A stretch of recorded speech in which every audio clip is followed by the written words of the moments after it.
Before we get started, I want to give a quick thank you to all of our devoted patrons. You guys are helping us keep this channel alive, and I can't thank you all enough. If you want to help support our channel, consider becoming a donator on Patreon. Any amount is appreciated. Thanks, guys. What's up, guys? We are we're back. Hang on. What day is it? September 31st. No, that's not right. It must be October 1st. Well, what am I doing without a pumpkin on my head? That's better.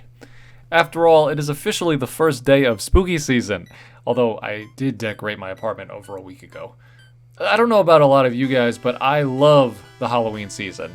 Everything from the change in the leaves, to the decorations on people's lawns, to the smell of several different pumpkin spice candles I have lit all around me right now.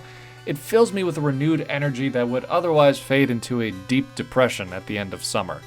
I'm convinced that this is why we invented Halloween. Now, you guys know that I am a fairly festive person, and I like to celebrate each holiday season as much and as thoroughly as possible. Everyone has their own traditions for whatever holidays they celebrate, and whether you trick or treat, sneak into the abandoned house at the end of the street, or don't celebrate Halloween at all, I'd like to introduce you to a little tradition of mine that we here at Subjectively like to do around this time of year. Hallowed Pokémon forms. Now, for the past few years, these festive twists on pre-existing Pokémon have been nothing more than a fun exercise in character design, but this year, things are a little different. With the Maza region becoming so popular, I'm well aware of a spike in hardcore Pokémon fans joining the ranks of the Subjectivists, and I'm sure you guys are waiting anxiously for another addition to our Gen 9 Pokédex. Well, I figured I could integrate our Halloween custom into these videos, coming up with a concrete mechanic that would functionally make Hallowed Pokémon a legitimate hypothetical addition to a future Pokémon game, as well as adding stats, abilities, and shiny forms for each new Pokémon. Now, these Pokémon we'll talk about today were not designed with the rest of the existing Maza region in mind. I just picked a few Pokémon that I thought would make really cute and fun Hallowed forms. However, I'd like to extend an open invitation to all of you fans out there to share with me a few ideas for Hallowed Pokémon that you'd like to see, and/or submit your illustrated concepts to our Discord. At the end of the month, I'll make a follow-up video in which I showcase my favorite illustrated designs, as well as select a few written concepts to illustrate myself. I can't wait to see what you guys come up with. For now though, enjoy the first 3 Hallowed Pokémon that I created this year. Pay close attention to the key mechanic that will allow Pokémon to take on Hallowed forms. It will be explained in the final Pokémon design. Let's begin. The first Pokémon to come to my mind when I began thinking about Hallowed Pokémon forms was Appleton. In the past, our Hallowed forms have mostly been intentionally spooky, playing off the fact that all have been part ghost type. But the thought of a delicious apple pie and how much I associated with the Halloween season kept popping into my head, and I had an idea that was too good to ignore. I love Appleton. It's one of my favorite Gen 8 Pokemon. For a long time, food-based Pokemon confused me, and I didn't quite get the appeal, but Appleton opened my eyes, and while an apple pie dragon is really a fantastic concept for a fantasy monster, a pumpkin pie dragon is enough to get my fall-time festivity meter buzzing off the charts. I kept the changes somewhat subtle, swapping its apple skin helmet for a pumpkin hat, and obviously, converting its tart-shaped back into a form more closely resembling an open-topped pumpkin pie. To retain a somewhat dynamic variety of shapes, I added a huge dollop of whipped cream, which, as its Pokédex entry will explain, replaces a regular Appleton's sweet nectar.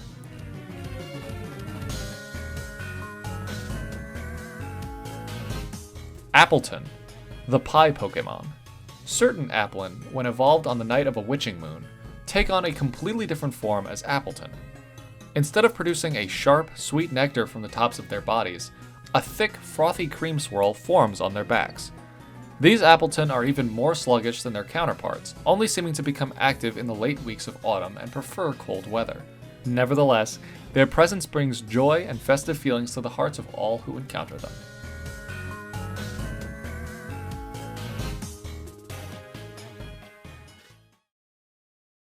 Thinking more along the lines of tacky American Halloween decorations more than anything else, I realized a really obvious choice for a new Hallowed form Pokemon would be Araados. It would give me a good opportunity to freshen up the Pokemon's design a bit. Araados isn't terrible design-wise, but it's pretty boring and a little confused. I wanted to use this opportunity to bring another concept into the poison spider design trope. I thought about the source of origin for Araados and Spinnerack, the Hawaiian happy-faced spider, so named for the pattern of what appears to be an emoticon smiling face present on the arachnid's abdomen. And while I am certainly not the first character designer to think of the idea, I thought that a nice, appropriately spooky skull pattern on the Pokemon would be a good jumping off point for the design. I based the look of the skull off of another hallowed form Pokemon we had made last year, a hallowed Darmanitan.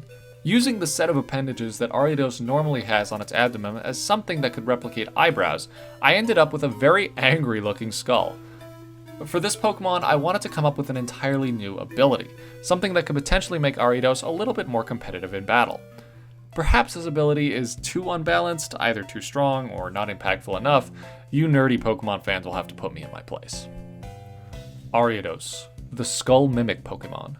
If a trainer encounters an Araados under a witching moon, they are in grave danger. At one point in time, it was thought that the Pokemon was an omen of death, but now the relationship between it and the disappearances of those who have crossed one has become clear. Their bite, while at first appears harmless, can inflict a host of random, lethal poisons into the body of the victim. It is almost impossible to develop an antivenom, as the makeup of the poisons and the symptoms vary widely from case to case.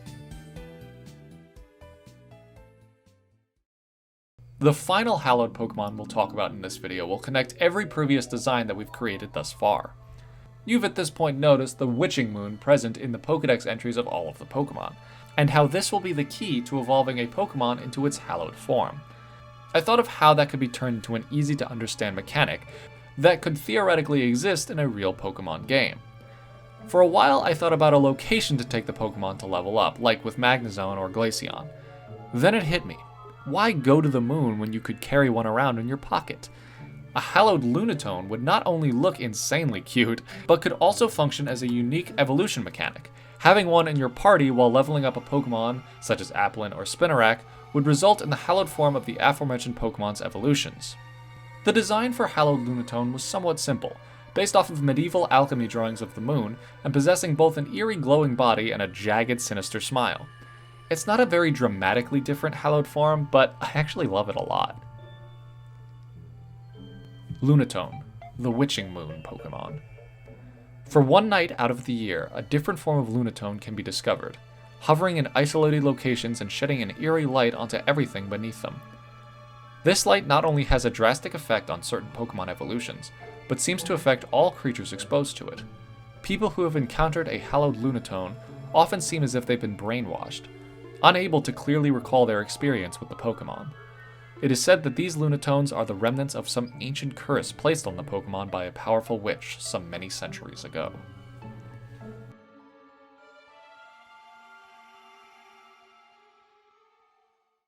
Alright fam, what do you guys think? Here are some nice, easy starting concepts for hallowed Pokemon.